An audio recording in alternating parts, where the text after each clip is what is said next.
Les promesses, si elles peuvent s'accomplir, moi ça me plaît aussi.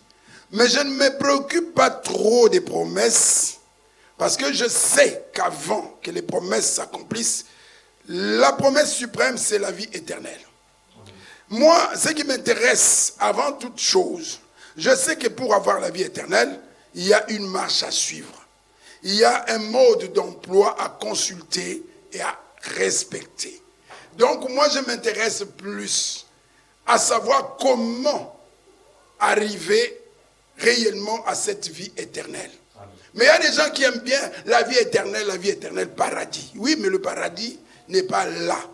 Tu es à une certaine distance du paradis. Pour y arriver, il faut suivre un mode d'emploi.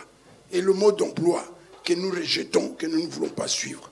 L'homme est dans la situation de quelqu'un qui a acheté une belle voiture. Ce matin, si tu as le projet de t'acheter une belle voiture, je vais te donner un conseil. Et je nous donne aussi conseil. Qu'est-ce qu'il faut faire? Tu vas recevoir avec ta voiture un mode d'emploi. Ou une nouvelle télé, n'importe quel appareil, il y a toujours un mode d'emploi. Dieu est le fabricant de cette voiture ou de cette télé. Parce que toute chose a un fabricant ou un créateur. Toi qui n'es pas convaincu, toi, tu es une machine que Dieu a créée à son image. Donc si il t'arrive de douter de l'existence de Dieu, alors tu n'existais pas. Comme tu existes, un peu de philosophie. Si Dieu n'existait pas, alors toi tu n'existais pas. Si tu existes, alors logiquement Dieu existe. Parce que tu ne me montreras pas dans le monde une maison qui n'a pas de constructeur. Ça n'existait pas. L'existence de ces ventilateurs, c'est une preuve qu'il y a une usine quelque part et qu'il y a des ouvriers qui l'ont fabriqué. Alors ne me dis pas que un ventilateur, une voiture, une télé ne peuvent jamais exister si derrière il n'y a pas une main pour les fabriquer, et me dire que toi qui es plus sophistiqué que n'importe quelle machine qui puisse exister dans le monde, tu es apparu comme ça par hasard. C'est ce que le monde nous a enseigné. Et il ne faut jamais aimer le monde. Parce que ça a commencé avec les Einstein, ça a commencé avec soi-disant les savants qui ont commencé par nous aveugler pour dire qu'il n'y a pas de... Dieu merci, dans leur camp, il y a des contradictions, des savants, des chercheurs. Il y a un Français qui me plaît. Lui, il faisait des recherches sur une mouche. Dans son laboratoire, il est là, il a grandi l'œil d'une mouche, il regarde, il dépose tout et s'est converti. Pas devant un prédicateur, il s'est converti, il dit, c'est que je suis en train de voir, moi qui suis scientifique, personne ne peut me prouver que c'est un hasard. Une telle précision ne peut jamais se produire toute seule. Donc le mécanisme que j'ai devant moi, et ce n'est pas le plus sophistiqué dans la nature. Et il y en a beaucoup. J'en avais toute une liste et je crois que je peux la retrouver quelque part. Des savants, les gens plus intelligents qui ont fait des découvertes énormes. Donc ce matin, ce livre, c'est un mode d'emploi. Ce livre que tu as toujours négligé alors que tu dis que tu es chrétien. Si tu es chrétien, tu ne peux pas négliger ce livre. Ça s'appelle la Bible. Si ce livre ne représente rien pour toi, tu n'es pas chrétien. Laisse-moi vraiment être franc avec toi ce matin. Si dans ta vie de tous les jours, là ce matin tu vas écouter, mais si en sortant d'ici, ce livre n'a pas de place dans ta vie, tu ne le consultes jamais. Tu n'écoutes jamais ce qu'il y a dedans. Tu ne crois jamais ce qu'il y a dedans. Ne te convainc pas, n'endurcis pas ton cœur. On va lire le verset tout à l'heure. N'endurcis pas ton cœur, tu n'es pas encore chrétien. Le Seigneur t'appelle, il n'est pas trop tard. Convertis-toi. Le chrétien, il a ce mode d'emploi dans son cœur, dans son esprit, entre ses mains, et il le consulte tous les jours. Ici, on nous montre comment nous devons marcher. Dans un mode d'emploi, c'est ça. On te dit ta voiture, elle a besoin d'huile, elle a besoin de carburant, elle a besoin d'entretien.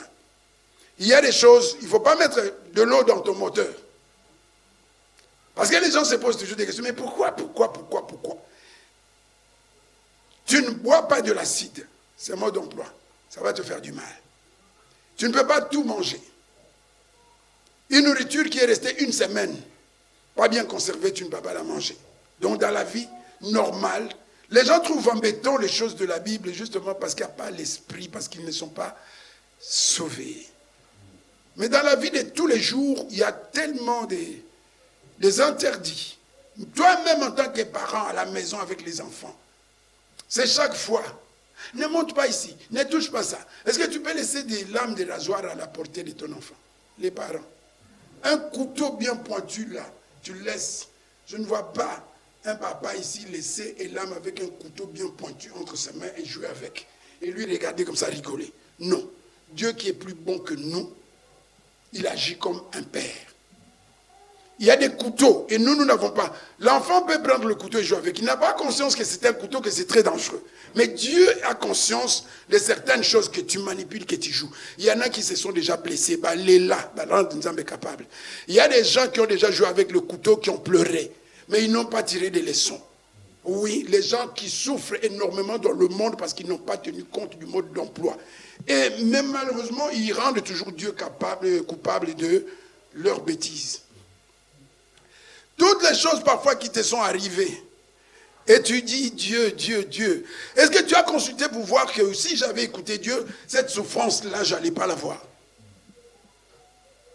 C'est quoi un avertissement? Un avertissement, c'est un signal. Comme parfois les signaux apparaissent sur notre tableau de bord. Attention, rouge. Même dans nos voitures, les rouges apparaissent. Et une fois qu'il y a rouge, on freine. Déjà orange. On se pose des questions. On ne continue pas comme si. On doit savoir ce que c'est. Dans la Bible, il y a aussi des oranges et des rouges. Pourquoi? Dans le même but. Parce que s'il y a un rouge, que tu fonces, tu vas détruire ta voiture. Et c'est toi qui vas souffrir. Le feu rouge, c'est fait pourquoi? Essaye un peu pendant un mois de brûler tout le temps les feux rouges. Et viens nous faire le compte rendu du résultat. Mais avec Dieu, on se permet de toujours brûler les feux rouges. Toujours. Mais malgré qu'on brûle les feux rouges, on se dit toujours chrétien. Amen. Amen. On se dit chrétien. Il faut arrêter. Ce n'est pas parce que tu viens à l'église que tu dois te dire toujours chrétien. Parce que si tu es déjà convaincu que tu es chrétien, alors que tu ne l'es pas, tu te mets dans une mauvaise posture. Pourquoi? Parce que tu vas te dire, il n'y a pas besoin que je me convertisse, je suis déjà converti. Non, si tu n'es pas converti, tu n'es pas converti. C'est pourquoi on doit expliquer qui est vraiment un chrétien. Un chrétien, il aime ses livres. Et il le considère. Il considère tout ce qu'il y a dedans. Chrétien, au moins ces signes-là. Si ces livres ne te disent rien, ne t'intéressent pas, tu n'es pas encore chrétien. Et l'appel est lancé ce matin. Approche-toi de Dieu. C'est un signal ou un appel de Dieu à toi et à moi, donc les êtres humains. Pourquoi? D'abord, Dieu nous appelle ou nous signale un danger pour nous détourner du mal. Toute la semaine et encore ce matin, je me disais, est-ce qu'on se rend compte combien de personnes, combien de mal on a fait aux hommes? Beaucoup de gens souffrent dans le monde à cause de toi. À cause de moi. À cause de l'homme. Mais tout ça, on rend Dieu responsable de toutes ces choses. Si seulement le monde avait compris, quittons le jardin d'Éden, si seulement aujourd'hui tous les chrétiens comprennent, aiment ton prochain comme toi-même. La moitié des problèmes tombent à l'eau le même jour. Tout change. Est-ce que c'est ce qu'on fait? Non. Qui est responsable quand ça tourne mal? Dieu. Vous savez ce qu'il y a bien avec Dieu? Il est intouchable. Tu peux l'accuser de tous les maux. C'est toi qui un jour vas te retrouver devant son tribunal et toi qui rendras compte. Parce que Dieu ne te rendra jamais compte. Donc, humilie-toi. C'est un appel à l'humilité. Dieu ne te rendra jamais compte. Jamais. Tu peux lui rendre capable de tout. Mais il ne te rendra jamais compte. Et tu verras à la fin. Donc un avertissement, c'est un signal ou un appel que Dieu lance aux humains. Un, pour les détourner du mal, pour leur éviter des souffrances ou un jugement. Retenez bien. Pourquoi tant d'avertissements? Parce que le Dieu qui est le Dieu d'amour, retenons bien, rien n'est mis dans ce livre pour t'embêter. C'est pour t'avertir. De quoi? Des choses que nous allons découvrir. D'une manière générale, pour que tu ne fasses pas le mal. Ensuite, pour t'éviter après de souffrir à cause des choix que toi-même tu auras faits, et à la fin, t'éviter d'être jugé par lui. C'est pourquoi, en enseignant la Bible, on doit enseigner ces choses. On ne doit pas... Moi, je suis contre tous ceux qui y ont fait de la priorité de l'enseignement de la Bible que les avantages matériels. Ça, catégoriquement opposé, c'est clair. Si tu me suis, tu sais que c'est clair. Parce qu'on perd les gens. Il y a des choses plus importantes dans la Bible. Venir me parler, par exemple, de l'enrichissement, ce n'est pas important. Tu peux ne pas m'en parler, ça ne change pas ma vie. Mais il y a des choses plus importantes que je dois connaître. Parce que quand Dieu avertit les hommes, il ne dit pas que faites attention, sinon vous allez être pauvres. Faites attention, sinon faites ça pour devenir riche. Il dit faites attention pour ne pas perdre la vie éternelle. Les choses sont parfois simples, mais nous les compliquons pour rien. Bon, on nous a déjà tellement pollué les oreilles qu'on a pris plaisir à écouter certaines choses qu'on ne devrait même pas écouter. Donc c'est un signal, c'est un appel que Dieu t'adresse. Et ce Dieu-là, nous allons le présenter, c'est un Dieu d'amour. Ce qu'il veut, c'est éviter certaines souffrances. Éviter qu'un jour, il te juge négativement. Éviter que tu fasses le mal.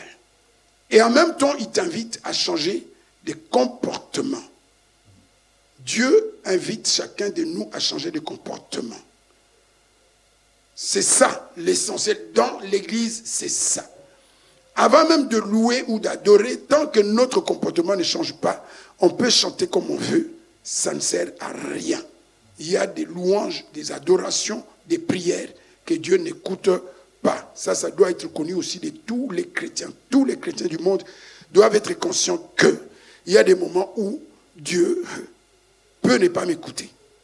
Il s'est écrit noir sur blanc dans la Bible que quand vous multipliez de prières, moi je tourne le dos.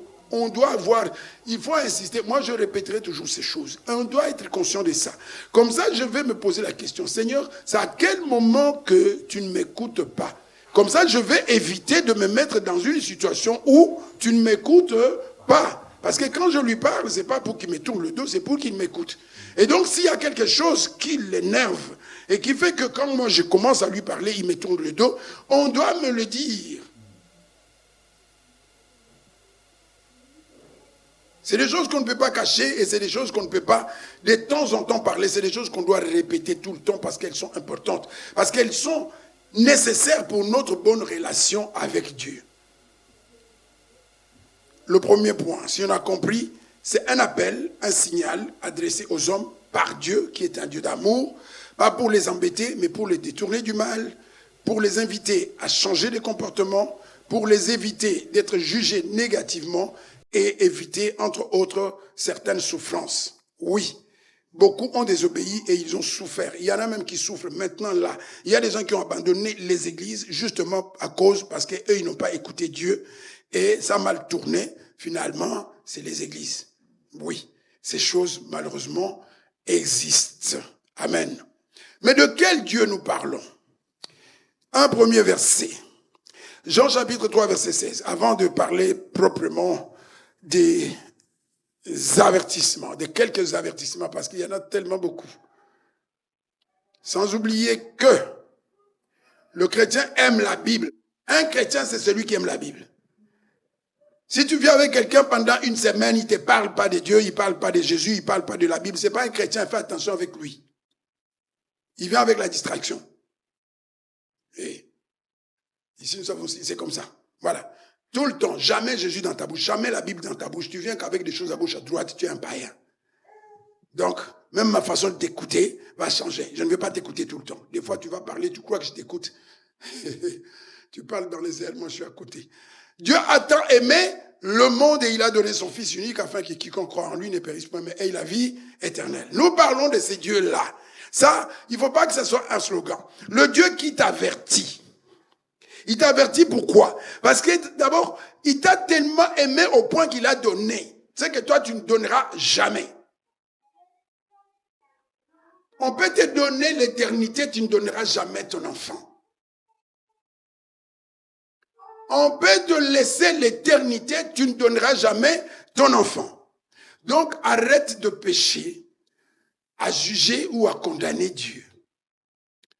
Si c'est arrivé par le passé, c'est parce que tu ne le connaissais pas. Maintenant que tu commences à le connaître, tu dois te repentir et chercher encore à le connaître. Si tu le connais vraiment, tu ne vas pas le condamner.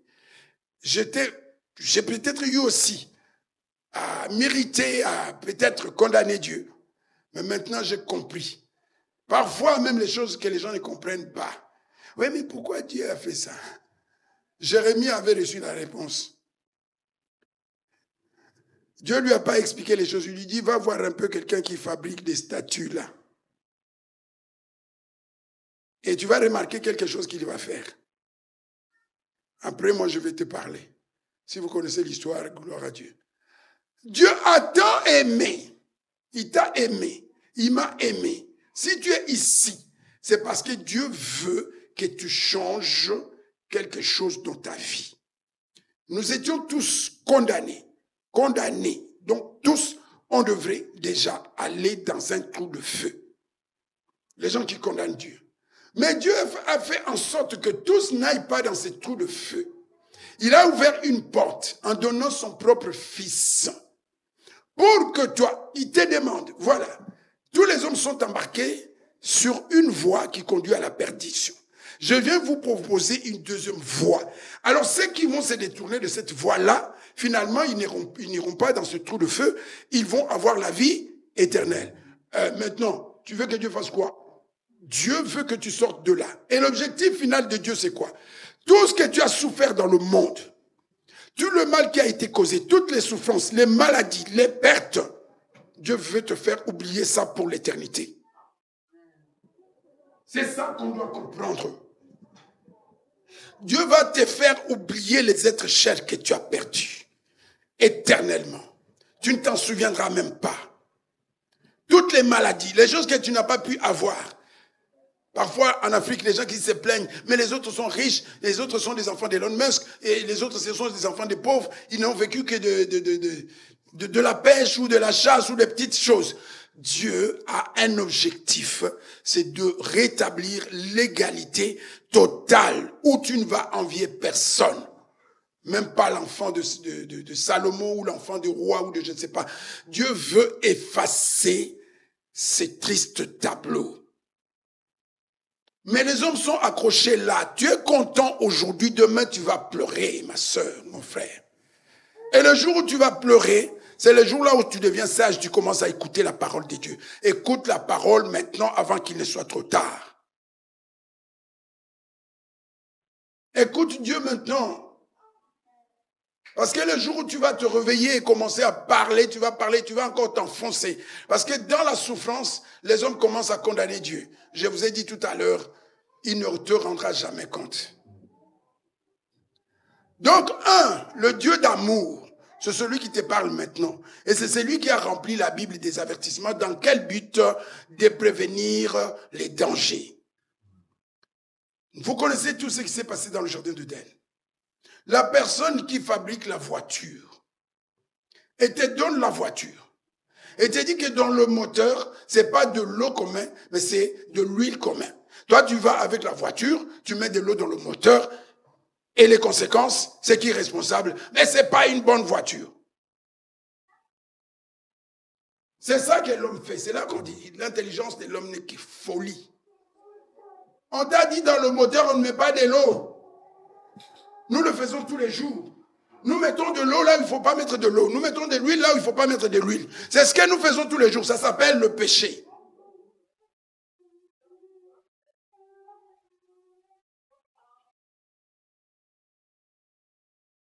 ici, ces versets, on les enseigne plus. Quiconque, que toute personne qui va donc se détourner de la voie où elle est maintenant et s'aligner sur la voie de Jésus, ne périsse point, mais qu'elle ait la vie éternelle.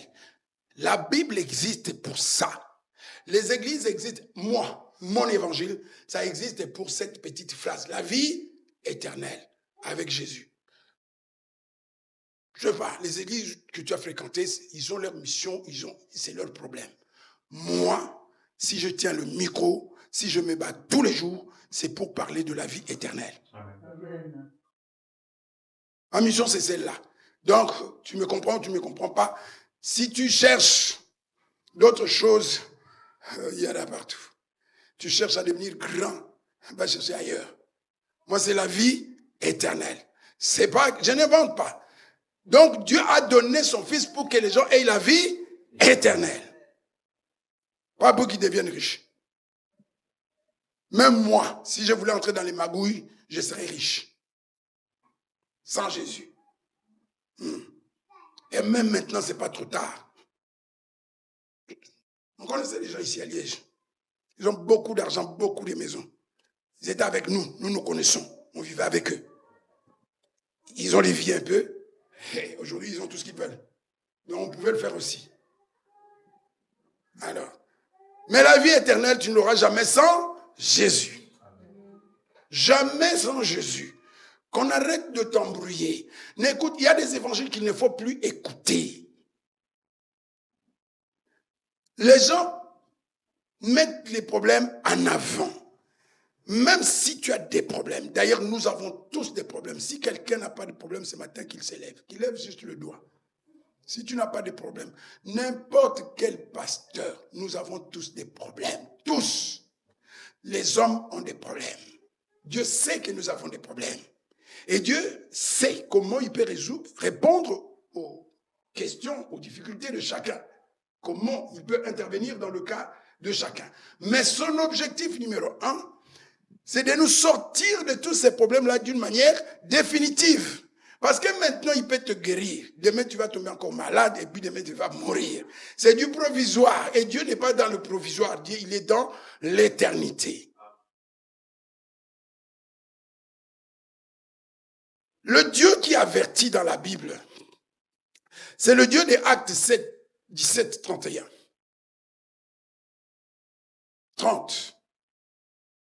C'est bien de comprendre quel genre de Dieu. Donc, c'est le même Dieu-là de Jean, chapitre 3, verset 16.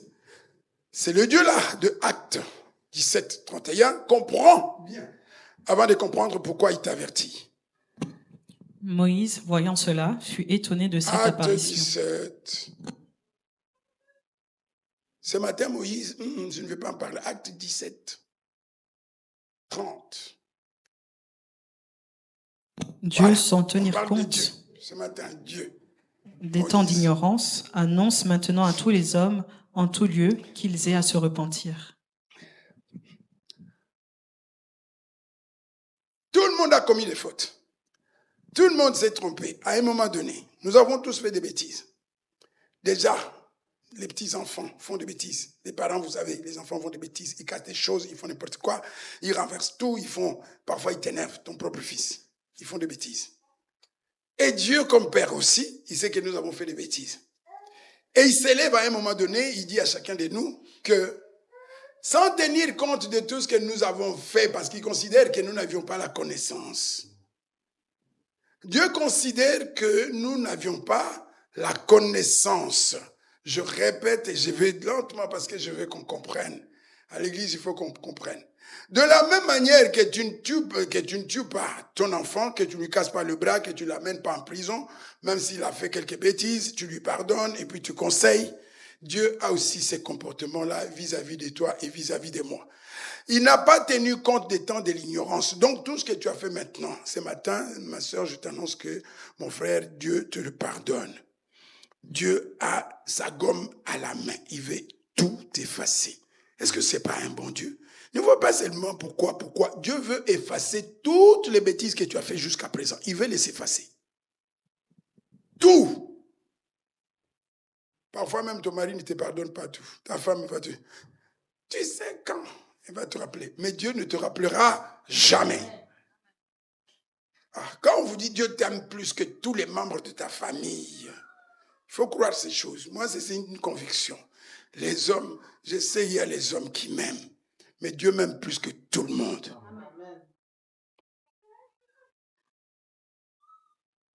Dieu ne tient pas compte des temps de l'ignorance. Et pendant le temps pendant lequel tu as fait toutes sortes de choses, des mauvaises choses qui ne l'ont pas plu. Et il annonce. En plus, on dit maintenant. Moi, j'aime que ce maintenant, c'est matin. À tous les hommes, sans exception. Homme ici, c'est être humain. Ne sois pas sexiste. Ne dis pas seulement les hommes. Donc, homme, quand Dieu créé l'homme à notre image, c'est un être humain. À tous les hommes et à toutes les femmes. Et en tout lieu, qu'ils aient assez répenti. Donc, Dieu appelle. Voilà ce que tous les chrétiens doivent savoir. Un chrétien, c'est celui qui a la notion de la repentance, qui la maîtrise et qui la vit, qui sait que j'ai trébuché, ma solution c'est la repentance. J'ai insulté, la solution c'est la repentance. Je manquais à mon devoir, j'ai été méchant, j'ai été incrédule.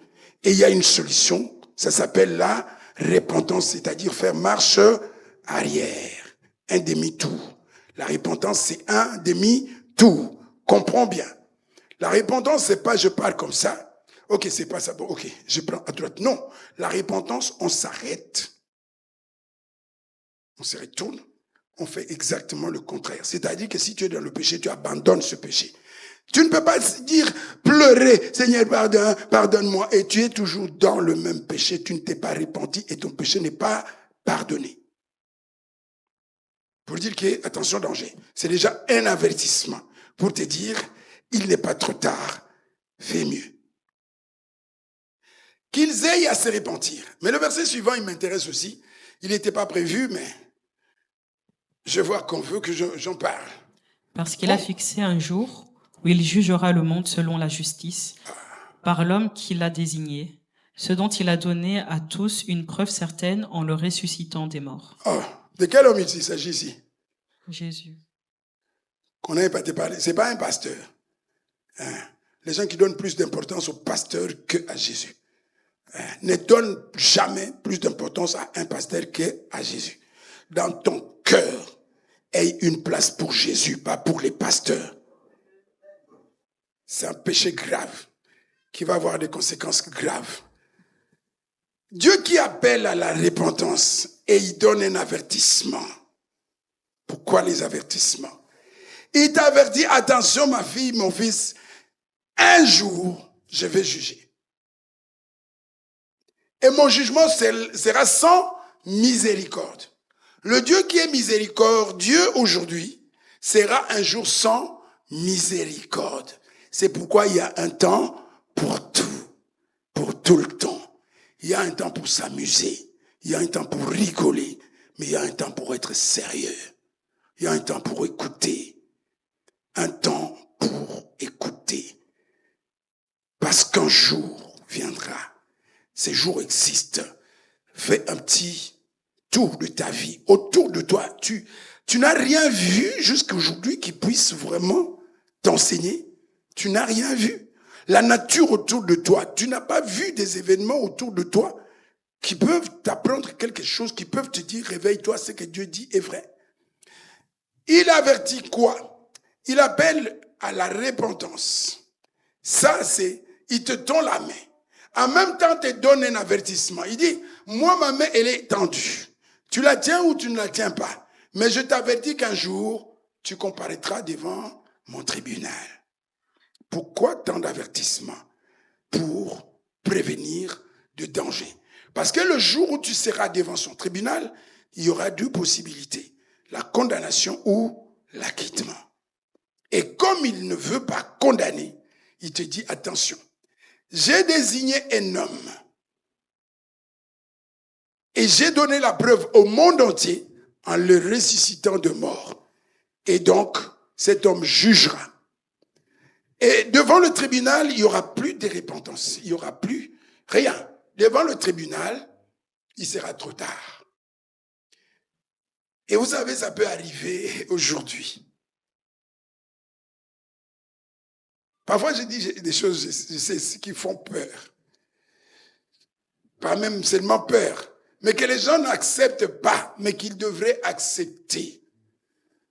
Dans 2 ans, dans 3 ans, dans 4 ans, dans 5 ans, même dans 1 an, qui peut garantir que nous serons tous là? Que Papa John sera là. Vous avez peur des histoires. Moi, je m'aime moi. Qui peut garantir que dans 1 an, je serai là? Moi, j'en ai conscience.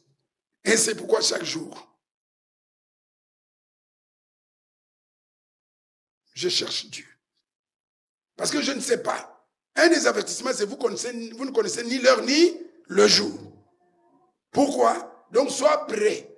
Ne te dis pas, oui, dans 6 mois, quand il restera 6 mois, je vais me préparer. Non, tu ne sauras pas qu'il reste 6 mois ou 6 jours ou 6 heures. Il a donné la preuve, et cet homme, c'est Jésus-Christ, qu'il va juger. Donc, un des avertissements, c'est pour éviter, comme nous avons vu dans l'introduction, pour éviter le jugement aux êtres humains. Mais tu seras jugé, ma soeur, que tu le veuilles ou non, pauvre ou riche, tu seras jugé. Et tu seras jugé par rapport à quoi?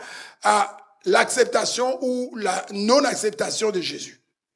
Si je peux résumer. Les gens seront jugés par rapport à quelle est la place qu'ils ont réservée à Jésus. Pas s'ils ont dit oui ou non, mais s'ils l'ont vraiment reçu dans leur cœur. Et vous savez que le recevoir dans son cœur, ça fait de toi une autre personne. Ça change tes priorités. Ça change tes pensées. Ça change ton comportement. Quand tu reçois Jésus, tu sais quoi? Il y a peut-être un homme que tu voulais marier ou une femme que tu voulais marier. Tu reçois Jésus. Tu peux renoncer tout de suite. Si vous n'êtes pas encore marié, il dit, non, c'est pas cette femme-là que je vais marier. Ou c'est pas cet homme-là que je vais marier. Et avec Jésus, c'est comme ça. Quand ce n'est plus toi qui vis, c'est lui qui vit, il te change tout. Il te change tout.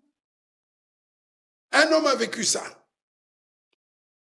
Paul. Tout ce que j'ai considéré comme des avantages pour moi sont devenus la boue.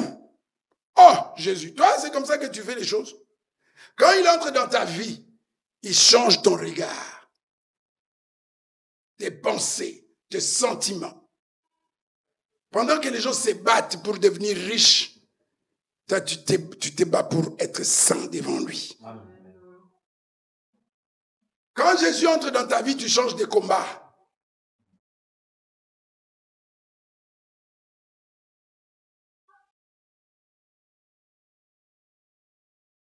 C'est le Dieu de Jean 3,16. C'est le Dieu de Actes 17,30. Et c'est le Dieu de 1 Timothée chapitre 2 verset 3-4.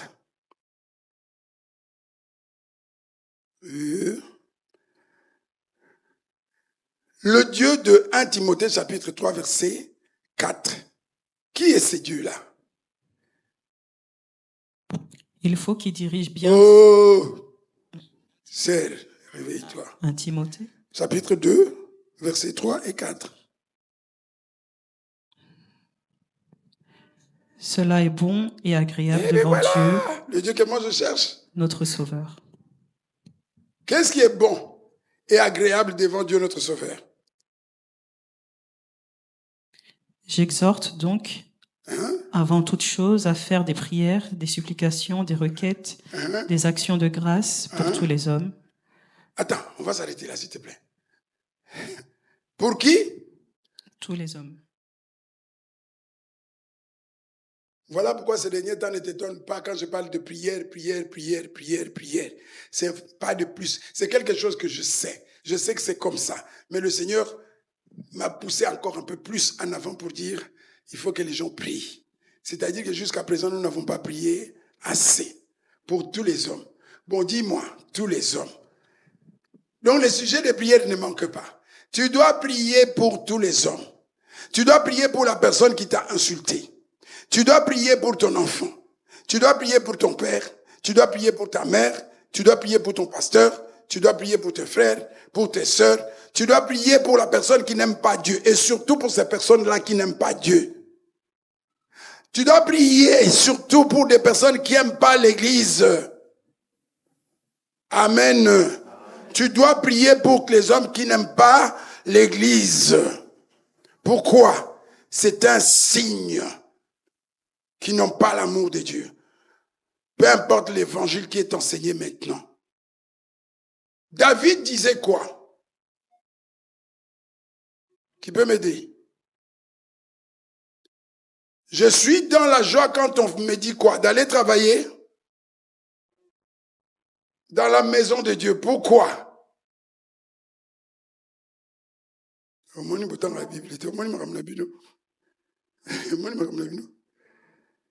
David, moi je suis dans la joie quand on me dit d'aller dans la maison de l'Éternel. Et toi tu dis, moi je suis fâché quand on me dit d'aller dans la maison de l'Éternel. Bon, on dit entre les deux, qui aime Dieu et qui n'aime pas Dieu? Est-ce qu'on peut dire que les deux aiment Dieu? Oh, mais vous voyez comment on montre les choses. Il y a une personne qui dit, moi j'aime la maison de Dieu. Hein? Voilà. Tu ne peux pas aimer une personne et détester sa maison.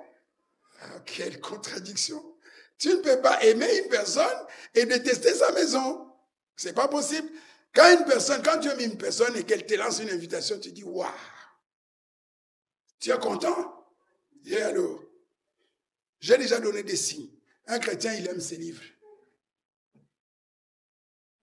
Un chrétien, il aime la maison de Dieu. Mais il y a un deuxième évangile.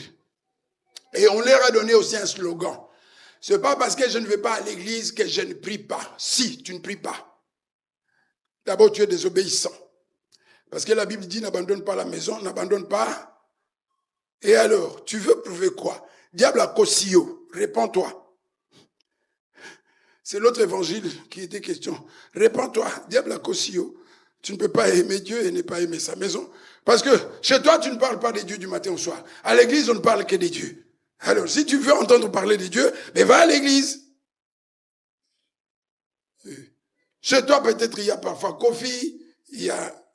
ces gens-là, je n'aime pas citer leur nom. Il y a peut-être ces gens-là. Il y a toutes sortes de choses. Mais dans la maison de Dieu, au moins, tu vois, depuis que nous sommes là, on a chanté pour lui, on a prié, et on ne parle que de lui. Et c'est ce que nous conseillons. Jusqu'à ce que tu quittes ici. Ne viens pas nous parler de ta profession ici.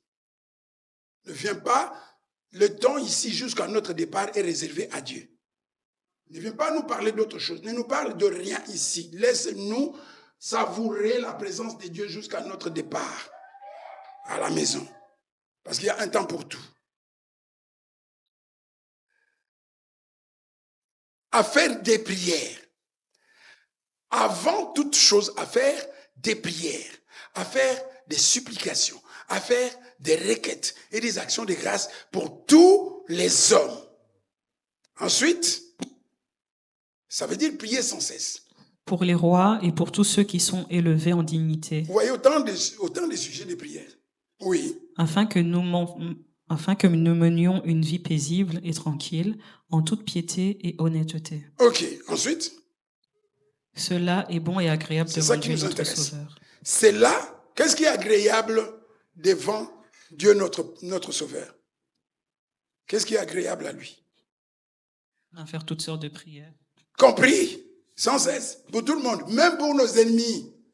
Un chrétien, il prie pour ses ennemis. Aujourd'hui, fais un effort, fais-toi violence et prie pour toutes les personnes qui t'ont fait du mal.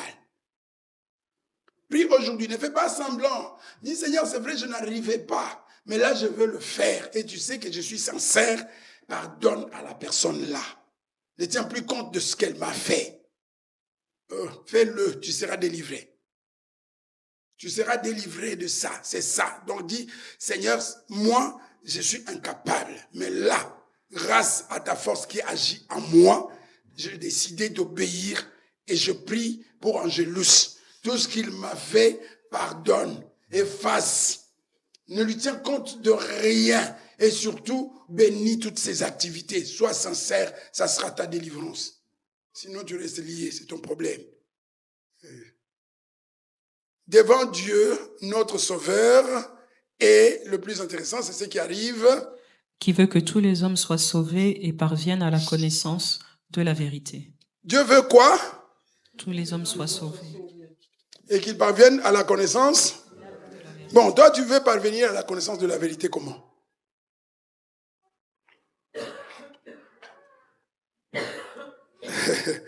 Dans ton bureau, tu n'arriveras pas à la connaissance de la vérité sur les choses de Dieu.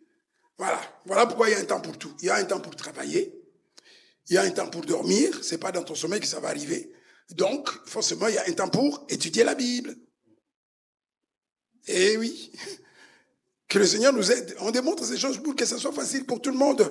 Si Dieu veut que tu aies la connaissance, parce que celui qui n'a pas la connaissance, mon peuple périt parce qu'il manque la connaissance. Et donc la connaissance est nécessaire. Et si nous avons besoin de la connaissance, nous devons avoir du temps pour l'étude de la parole de Dieu. La méditation et le temps pour la prière. 3 versets. Jean 3,16. Un Dieu d'amour t'avertit. Acte 17. Un Dieu d'amour t'appelle à changer les comportements. Et 1 Timothée, un Dieu d'amour, veut que tu sois sauvé et que tu aies la connaissance. La connaissance de quoi? La connaissance de Dieu et de ses projets. Comme ça, tu sais que Dieu m'a pas destiné à la mort, mais à la vie. Et donc, ça donne sens à tout ce qui va suivre. Donc, quand il me parle, ce n'est pas un adversaire. C'est un père qui a un objectif, qui veut qu'un jour, je vive éternellement avec lui dans son royaume, Apocalypse 21. Que je sois son fils, sa fille, et que lui soit mon père, qu'il soit avec moi. Ça revient tous les jours, ces jours-ci. Voir Dieu face à face. Peut-être que je suis prêt à partir et le voir face à face. Voir Dieu face à face. Je suis fatigué de voir Jonathan face à face. Je vais voir Dieu face à face. Et voir Dieu face à face, c'est la meilleure chose qui puisse t'arriver. Donc, une fois que tu le vois face à face, c'est fini. Donc, je ne sais pas. Moi, j'arrive jamais à expliquer l'éternité. Si quelqu'un peut me dire, l'éternité, le voir face à face signifie que tu ne mourras plus jamais. Tu ne te plaindras plus jamais. Aucune souffrance. Voir Dieu face à face. Et voilà pourquoi, comme Paul, prêt à renoncer à tout. Oui, à tout. Comme j'aime aussi les villages, si on me dit retourne au village maintenant et puis tu verras Dieu face à face. Demain déjà, je vous dis au revoir. Je fais mes valises. Est-ce que dans les églises, nous sommes tous prêts à renoncer à tout? Point d'interrogation. Maintenant, nous passons aux avertissements en question. Le premier avertissement, c'est pas le premier c'est long, comme je vais en parler. Ézéchiel chapitre 33, versets 7 et 11. Ézéchiel 33, 7 et 11. Cet avertissement, le Seigneur dit que les avertissements jouent le rôle de sentinelle. Donc c'est comme une sentinelle. Une sentinelle. Fils de l'homme, je t'ai établi comme une sentinelle sur la maison d'Israël, sur l'église. La maison d'Israël ou sur l'église. Quel est ton travail? Tu dois écouter la parole qui sort de ma bouche et les avertir de ma part. C'est ce que je fais ce matin. C'est pas ma parole. J'ai prié. Si une parole, tu es convaincu qu'elle vient de moi, efface-la. Oublie-la. Retiens que ce qui vient de Dieu. Et c'est cette attitude-là que tu dois toujours avoir quand tu écoutes une prédication. Il dit, tu dois écouter la parole qui sort de ma bouche. Et c'est avec cette parole que tu dois avertir ses enfants. Donc toi, tu es l'un de ses enfants. Il t'a établi comme sentinelle. Il te donne des instructions. Et toi, tu dois te servir que de ces instructions-là pour aller instruire les enfants de Dieu. Ce qui ne se fait pas aujourd'hui. On mélange trop les choses. Dieu ne t'a pas envoyé aller promettre aux gens de devenir riches.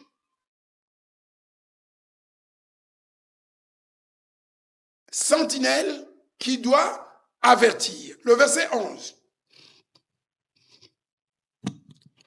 Dis-leur, je suis vivant, dit le Seigneur, l'Éternel. Ce que je désire, ce n'est pas que le méchant meure, c'est qu'il change de conduite et qu'il vive.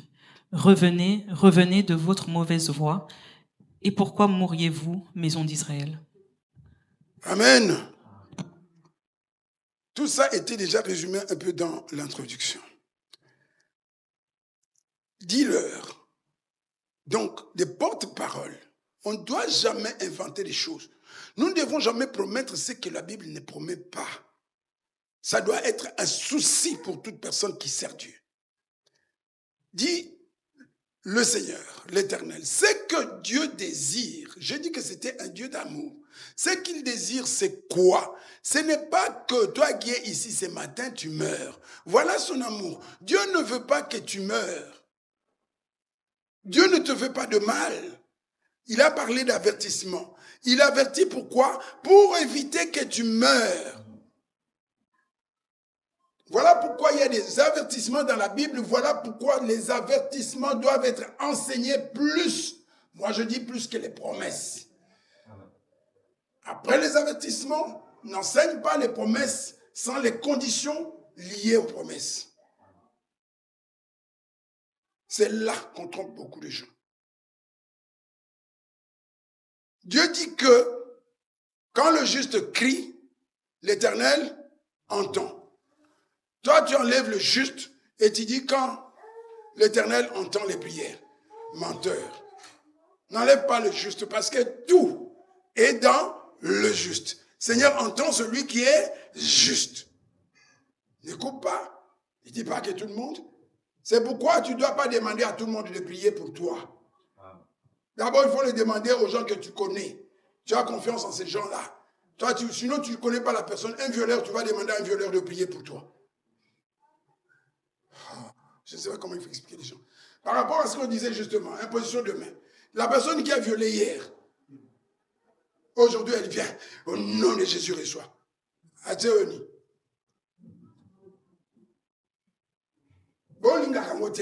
Si tu n'as pas confiance en la personne, ne donne pas ta tête.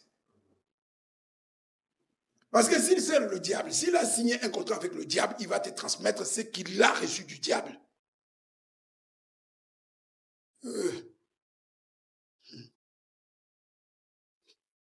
Je ne désire pas la mort du méchant.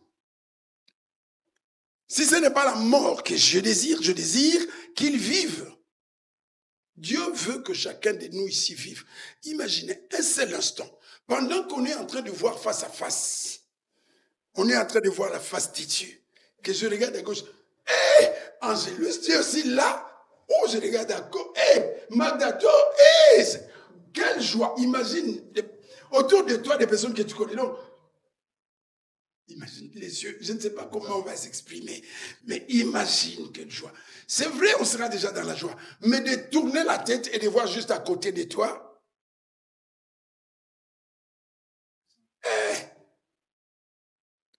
imagine de voir juste à côté de toi ton fils ou ton père. Voilà pourquoi tu dois prier. Parce que sinon, pendant que tu seras en train de voir la face de Dieu, lui sera en train de brûler le quoi comme on dit. On ne peut rien y changer. Tout ce que nous avons, c'est prier. Paye le prix pour la personne que tu aimes. Prie vraiment. Si tu as de l'amour, je sais qu'à partir d'aujourd'hui, ta vie de prière doit changer.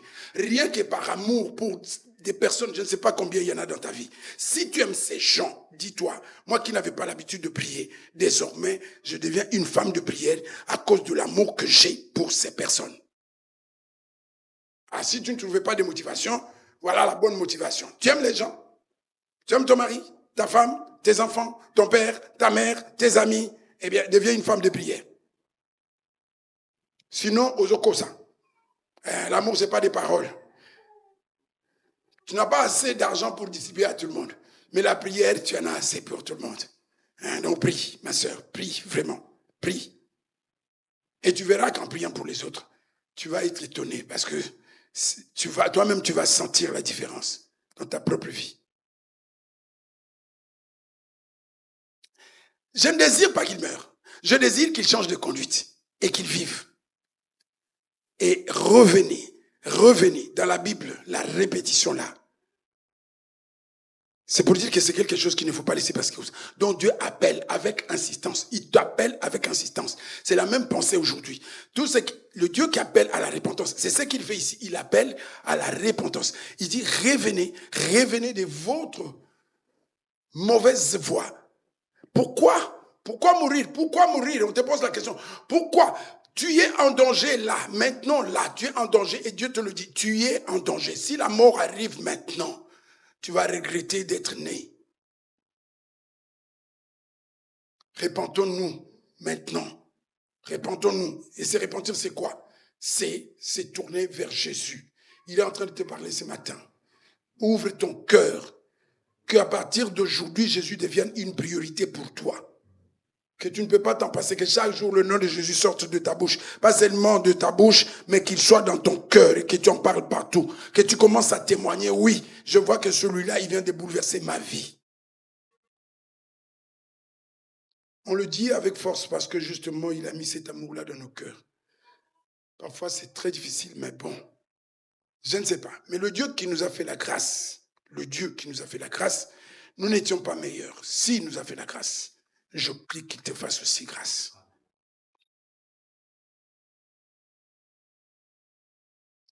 L'évangile, c'est ça. Qu'on ne vienne pas s'amuser à l'église, qu'on ne fasse pas de l'église un lieu d'amusement, mais qu'on vienne écouter Dieu. Et Dieu qui nous appelle à la vie, qui veut nous changer. Il a dit, il avertit pourquoi? Parce qu'il ne veut pas que ces jours-là, tu sois condamné. Devant son tribunal, il y aura des acquittements et il y aura des condamnations. Et parce qu'il t'aime, il n'a pas donné son fils pour que les gens soient condamnés, mais pour que les gens soient sauvés. Le verset 17, c'est ce qu'il dit. Pas pour que les gens... Mais moi, le verset 17, Jean 3, 17.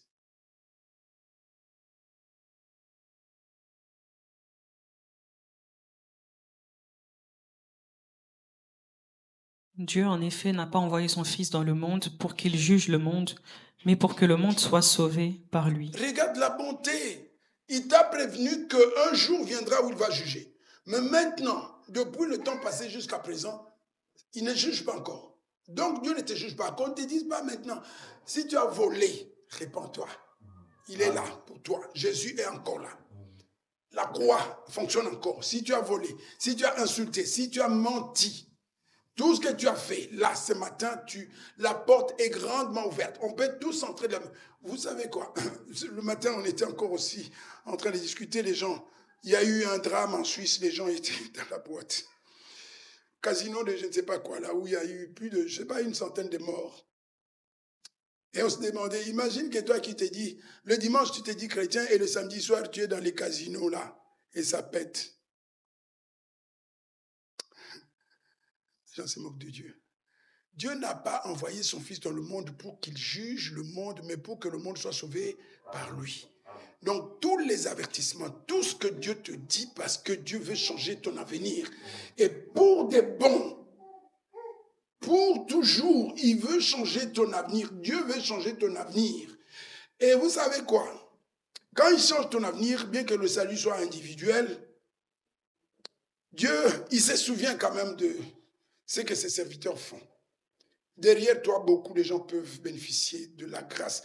Pas qu'il va les toucher pour qu'ils se convertissent. Pas qu'à cause de toi, il va les sauver comme ça. Non.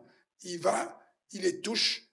Parce que quand toi, tu te donnes à lui à fond, tu l'implores. Puisqu'il ne donne pas des pierres à ses enfants quand il demande des pains. Et donc, si tu demandes que ta famille soit sauvée, ta famille sera sauvée.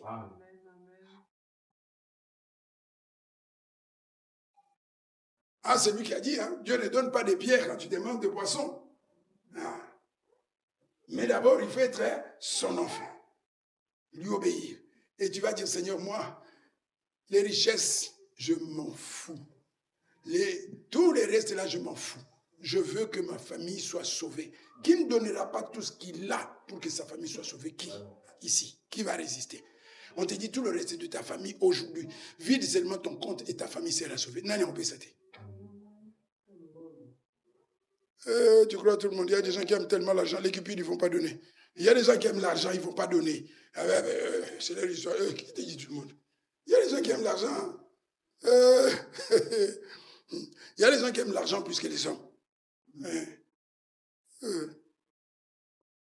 Pour que le monde soit sauvé par lui. Donc la parole d'après Ézéchiel, c'est comme, disons, les avertissements. Dieu avertit, il établit des sentinelles pour prévenir ses enfants du danger. Avant que le danger arrive, Dieu prévient.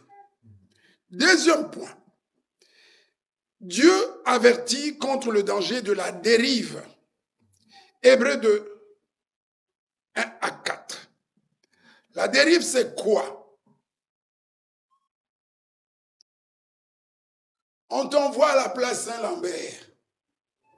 Au lieu d'aller à la place Saint-Lambert, toi tu dis non, moi je vais aller à Aristal, il y a un centre commercial là-bas. Oui, il y a un centre commercial, mais on t'a envoyé à la place Saint-Lambert.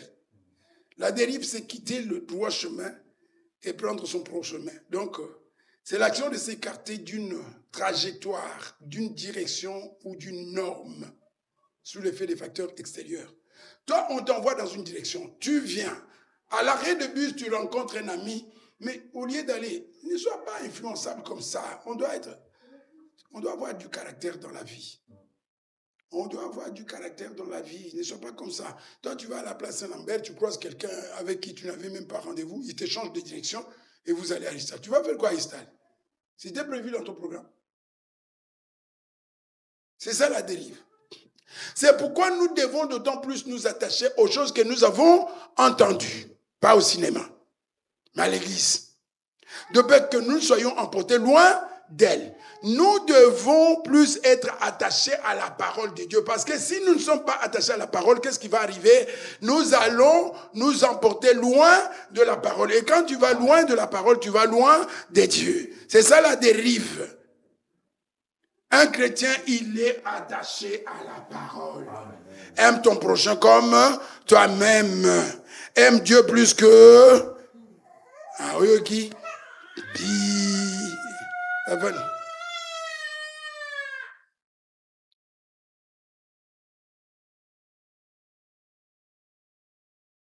Être attaché à la parole, c'est ça.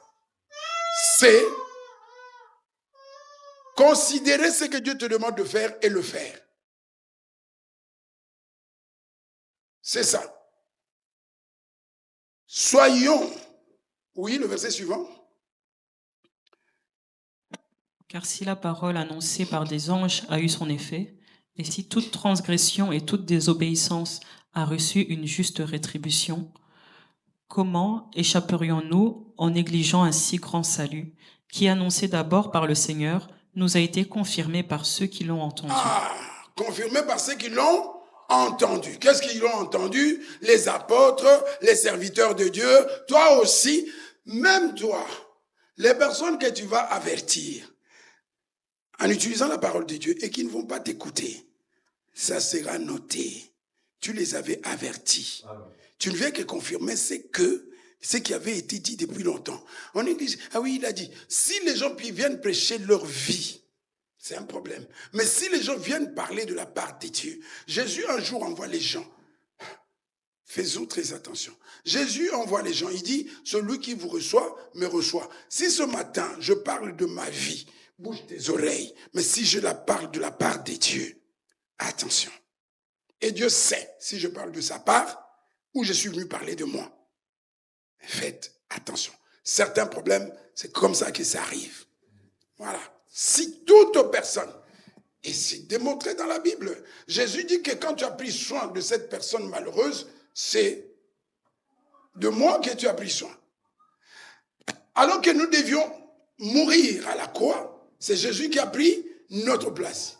Il envoie les gens, il dit que la personne qui vous reçoit, me reçoit. Donc la personne qui vient parler de ma part, c'est moi qui parle. Faites attention, c'est pas parce que tu manges tous les jours avec Papa John. Le Papa John de la maison et le Papa John qui parle au nom de Dieu, c'est pas le même. Amen. Comment échapperons-nous en négligeant un si grand salut qui annonçait d'abord, le salut annoncé d'abord par le Seigneur, nous a été confirmé par ceux qui l'ont entendu. Les apôtres. Paul dit, nous parlons des choses que nous avons vues.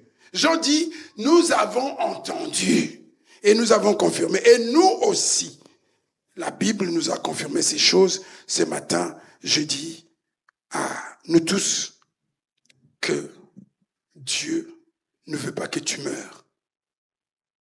Et il te prévient. Si tu ne sers pas la parole dans ton cœur comme David, tu vas t'éloigner d'elle. Et en t'éloignant d'elle, tu prends la mauvaise direction. Et ce que Dieu ne veut pas que ça t'arrive, c'est ce qui va arriver. Dieu ne veut pas que tu dérives.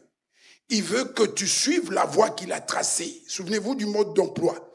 Tu dois utiliser ta voiture selon les instructions que le constructeur a données.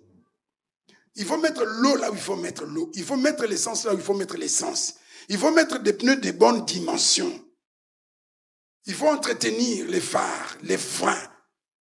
Et nous, dans la vie, nous avons ce mode d'emploi. C'est Dieu qui nous dit comment nous devons vivre et ce que nous devons faire. Nous ne sommes rien.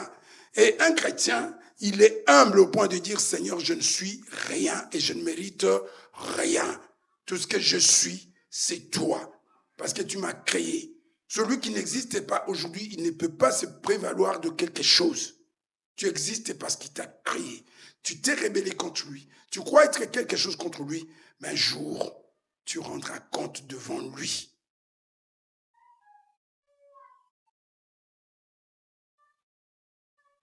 Oui, ce verset-là, et puis on va passer à un autre avertissement. Dieu appuyant leur témoignage par des signes, des prodiges et divers miracles, et par les dons du Saint-Esprit distribués selon sa volonté. Ici, il y a un commentaire. Aujourd'hui, personne ne fait des miracles comme les apôtres. On cache ces choses, mais nous avons reçu la liberté de tout dire. Les apôtres avaient un pouvoir spécial. Et les gens aujourd'hui, même si nous avions le même esprit, même ici, nous avons le même esprit, mais il y a des choses que moi je peux faire, que toi tu ne sauras pas faire. Il y a des sacrifices que je peux faire, que tu ne sauras pas faire. Les apôtres, ils avaient déjà la particularité d'être ceux qui vont témoigner de la résurrection de Jésus-Christ au monde. L'apôtre d'aujourd'hui n'a pas ces privilèges. Et c'était la première fois au monde qu'il y ait eu une vraie religion, un nouveau mouvement. Et donc, il fallait un impact fort.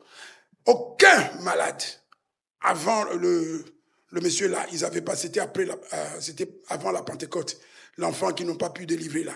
Mais après, la Bible affirme dans Actes des Apôtres, tous les malades, et même les morts. Alors, si tu connais quelqu'un aujourd'hui qui peut se dire la même chose que tous les malades et tous les morts, amenez-les. Moi, je vais l'amener à la citadelle. Les gens ne veulent pas. Non, mais c'est la vérité. Il faut étudier la Bible. Nous, on va approfondir les choses qu'on nous enseignait. On nous enseignait des choses jusqu'à un certain niveau. Oui, le niveau qu'avaient les apôtres, c'est pas le niveau que nous avons aujourd'hui. C'est pas le même niveau. Ils ont un privilège qu'on n'a pas. Ils seront autour de Jésus. Donc, c'est un gouvernement avec un roi et c'est des gens qui... Donc, ils n'avaient pas le même pouvoir que nous. Les choses qu'ils ont fait. Personne aujourd'hui, même, il y a des gens qui ont vu de ressusciter, qui ont guéri des malades. Mais au niveau des apôtres, il n'y a pas. Et il n'y aura pas. Qu'on ne te trompe pas. Même s'ils vont signer le contrat avec Satan, ce niveau-là ne sera jamais atteint. Pourquoi?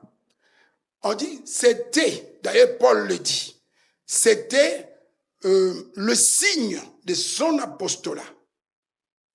Parce qu'on doutait de lui aussi, hein, comme il n'était pas avec Jésus, les autres apôtres doutaient de lui. Et il dit, le symbole du monde. Donc Dieu a prouvé, comme à eux aussi, qu'ils fassent les mêmes choses qu'avec eux, pour qu'eux ne doutent pas de lui. Voilà. Donc, Dieu appuyant par des signes, des prodiges et divers miracles, par le don du Saint-Esprit distribué selon sa volonté, Dieu appuyant, c'était le soutien, la confirmation, le témoignage de Dieu vis-à-vis des gens aujourd'hui. Et la différence, l'autre différence, aujourd'hui, ton miracle ne prouve pas que tu es serviteur de Dieu. Vous voyez la différence? Vous le savez? Aujourd'hui, c'est Jésus qui l'annonce aussi dans la Bible, je crois que c'est dans Thessaloniciens. L'apparition de l'impie se fera quand il viendra aussi. Aujourd'hui, qu'il y ait un miracle quelque part, ce n'est pas forcément le signe que ça vient de Dieu. Parce que ça peut venir aussi de Satan. Ah, attention. Les époques changent et il faut vraiment être aussi attentif. Hébreu toujours. Restez attachés à la parole de Dieu. Donc, si Dieu nous avertit, c'est pour que on ne commence pas à écouter n'importe quoi. Donc, c'est un avertissement pour qu'on ne dérive pas. Et pour qu'on dérive, on va écouter toutes sortes d'évangiles et commencer à défendre n'importe quoi. Non, nous devons rester dans la parole de Dieu. Nous devons rester attachés à la parole de Dieu, pas à autre chose. Alors, Dieu avertit aussi contre l'incrédulité. Hébreux chapitre 3, verset 7. C'est pourquoi, selon ce que dit le Saint-Esprit, aujourd'hui, si vous entendez sa voix, n'endurcissez pas vos cœurs, comme lors de la révolte, le jour de la tentation dans le désert, où vos pères me tentèrent pour m'éprouver, et ils virent mes œuvres pendant 40 ans. Ah, donc un avertissement. Pourquoi? Pour t'empêcher de devenir incrédule. Donc, lorsque vous entendez sa voix, et sa voix, vous allez l'entendre vous, parce que moi j'ai rêvé, parce que moi j'ai fait, tout le monde ne rêve pas. Et ça aussi, il faut que les gens disent. Il y a des gens qui rêvent beaucoup, mais les rêves qui ne servent à rien, parce qu'eux-mêmes, ils ne comprennent même pas les rêves qu'ils font. Et il y a des gens qui ne rêvent pas beaucoup, qui rêvent par hasard, mais quand ils rêvent, ils comprennent ce que... Et puis, il y a des gens qui rêvent beaucoup, mais les rêves qui ne viennent même pas des dieux. Tout ça, c'est écrit comme ça. C'est pas parce que tu rêves beaucoup que... Non. Que Dieu te parle, non. Satan aussi ne parle pas de rêve. Amen. On doit faire très attention. Lorsque vous entendez sa voix, et c'est ce que j'ai dit, si dans une église à travers le monde, n'importe où, un homme, je sais pas, quelqu'un se lève, prend le micro et parle de la part de Dieu, parle de la part de Dieu. Et c'est pourquoi il faut avoir le Saint-Esprit, être attentif au Saint-Esprit. Quand les choses viennent de la part de Dieu, celui qui a le Saint-Esprit, il y a communication. Tu sens que ça, c'est vient de la part de Dieu. Et tu sens que ça, c'est bon, lui. Oui, un prédicateur peut ajouter un petit commentaire. Mais l'essentiel de ce qu'il dit, d'un enseignement, ça doit venir de Dieu. Si vous entendez sa voix, et ce matin, chacun de nous ici entendait la voix de Dieu par rapport aux avertissements, qui ne sont pas des signes pour nous embêter, mais qui sont des signes pour nous ramener dans le droit chemin. Et donc, Dieu étant conscient du danger, comme il était conscient du danger dans le jardin d'Éden, il a averti de ne pas manger tout. Ça n'a pas changé. Dieu a averti qu'il ne faut pas manger tout. Imaginez qu'on n'avait pas mangé, selon les instructions de Dieu, la vie que tu aurais aujourd'hui. Tu aurais connu l'arrière, bon, infiniment, grands-parents, le monde serait différent. D'accord, c'est arrivé, mais Dieu veut changer ça. Il veut corriger ça. Le but de l'Église, le but des avertissements, de l'Évangile, Dieu, nous avons tout perdu dans le jardin, dans le jardin d'Éden, et Dieu veut qu'on récupère tout au paradis. L'arbre de vie, là, on dit qu'il va produire des fruits 12 fois pour la vie des nations. Donc, ce que nous avons perdu par le passé, Dieu aujourd'hui est en train de faire un travail. Les églises sont appelées à faire un travail pour amener les enfants de Dieu qui s'étaient éloignés depuis le jardin d'Éden, pour les ramener à Dieu, pour qu'on se retrouve avec Dieu comme Adam et Ève étaient avec lui dans le jardin d'Éden. Au paradis, c'est comme ça. La promesse, c'est ça. Qu'on sera face à face. Ah, j'aime ces face à face. Pour voir, je ne sais pas. Ces yeux-là, je ne sais pas comment voir. Ils brillent. Est-ce que c'est la lumière, comme on dit là? Non, mais c'est mon objectif. S'il dit aujourd'hui, sois SDF, pour que tu me voies face à face, je dis Amen. Mais attends, pourquoi il va me donner la Maison Blanche si je ne peux pas voir sa face? Entre Maison Blanche et sa face, moi, j'ai choisi sa face. Amen. Voilà pourquoi il avertit. Et il y en a beaucoup. On reviendra plus tard avec d'autres avertissements. Ici, il y a un avertissement pour dire, attention, quand tu entends la parole de Dieu, pas des fables, pas des histoires. Il y a un spécialiste que je connais dont on a beaucoup parlé.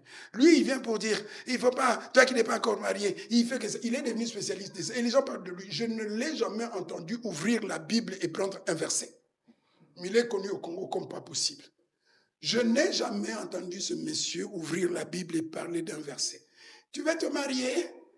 Il pousse les gens à ne pas s'habiller avec des jupes longues quand elles ne sont pas mariées. Il faut mettre des jupes courtes, comme ça ils vont séduire les hommes. Tu l'as peut-être déjà entendu parler. Je ne vais pas citer son nom.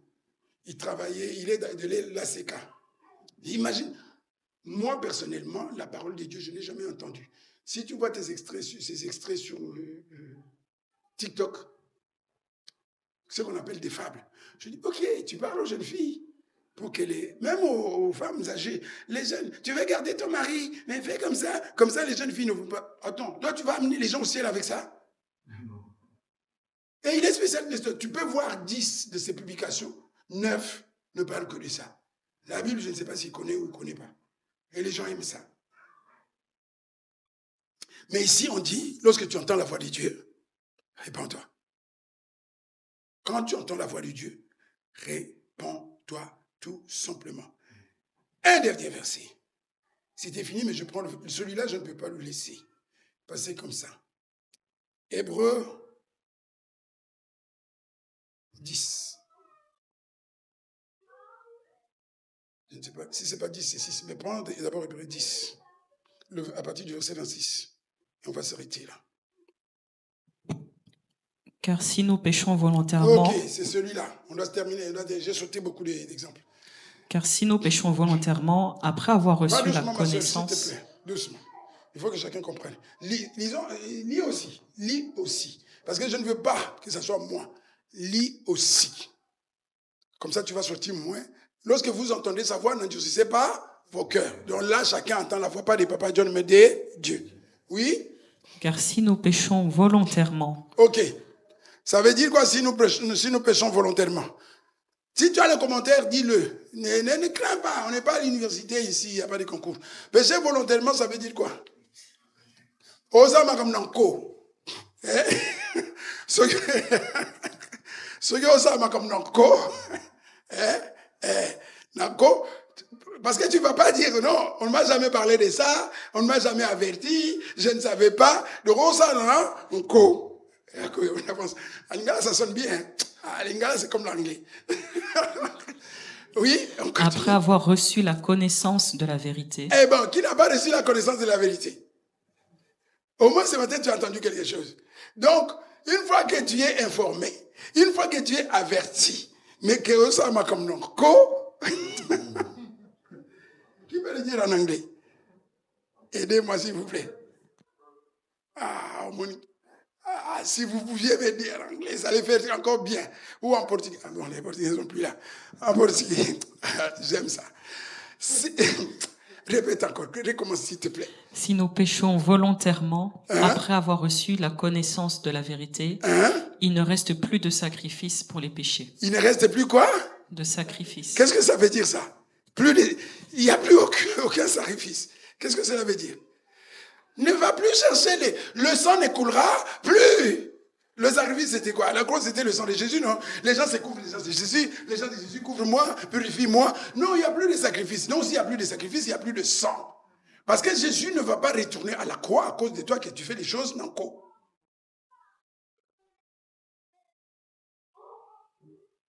Ah, c'est ça être chrétien. On te parle comme si on ne te parle pas. On te parle comme si on ne te parle pas. Et puis la suite. La suite, c'est compliqué. C'est dur. Mais ce n'est pas ma parole. On lit ensemble. Mais une attente terrible. Attends. Quoi? Une attente terrible du jugement et l'ardeur d'un feu qui dévorera les rebelles. Recommence encore. Mais une attente terrible du jugement et l'ardeur d'un feu qui dévorera les rebelles. C'est prêche avec nous. Explique-nous un peu. Parce qu'on va dire, ah, papa, Johnny, il exagère. Explique-nous. C'est la partie là. C'est juste ce qu'il y a devant tout le monde là. Ou celui qui a le courage qui prend le micro. Si tu as le courage, prends le micro. Tu es dans la maison de ton père. Si tu as le courage, prends le micro. Explique-nous juste ce qu'il y a là devant. Si tu fais les choses non comme nous avons vu, donc la deuxième partie. Mais tu attends simplement le jugement de Dieu.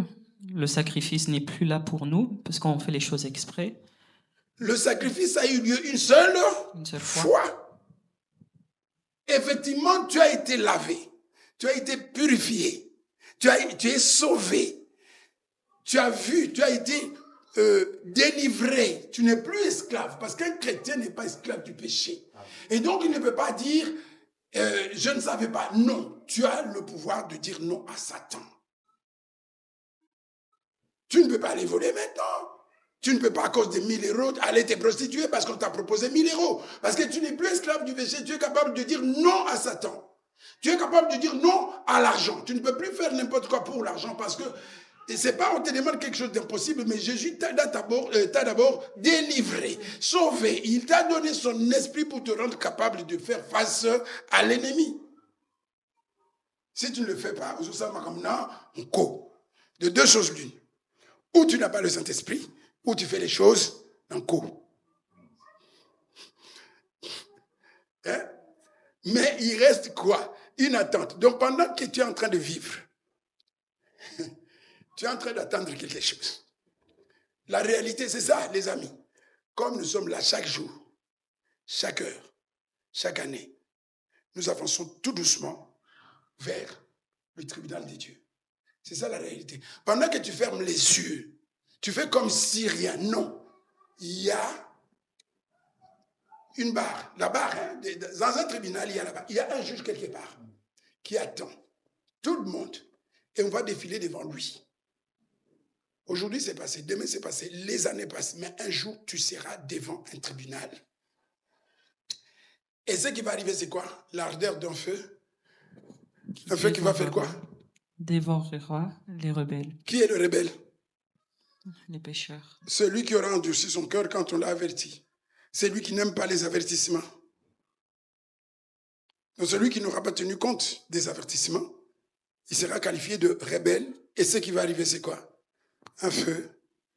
Mais Dieu, on retourne dans Ézéchiel 33 et on termine par là. Là, c'est un avertissement. Mais voilà ce que Dieu dit maintenant, là, à la minute. 33, le verset 11. Dis-leur, je suis vivant, dit le Seigneur, l'Éternel. Ce que je désire, ce n'est que le méchant meure. Il ne veut pas que le feu te dévore. Hein? Dieu ne veut pas que le feu te dévore. Donc maintenant, là c'est dans l'avenir. Il t'a averti ce qui va arriver si tu ne l'écoutes pas aujourd'hui. Mais aujourd'hui, là, quand tu vas sortir de l'église, dis-toi, Dieu me dit, reviens de ta mauvaise voie. Pourquoi tu vas aller mourir? Tu vas mourir pourquoi? Alors que Dieu t'étend la main. La main de Dieu est ouverte, elle est tendue, son bras est là, disponible ce matin. Il te dit seulement, reviens. Reviens seulement ce matin. Tout ce que tu as à faire, c'est dire oui Seigneur, jusqu'à présent. J'ai bouché mes oreilles, je n'ai pas voulu entendre, j'ai endurci mon cœur. J'ai cru que j'étais quelque chose, mais là j'ai compris une chose. Je suis à côté, peu importe ma situation, je suis à côté, j'ai tout faux. Et j'ai besoin de toi. Aide-moi. Amen. Amen. Que Dieu vous bénisse.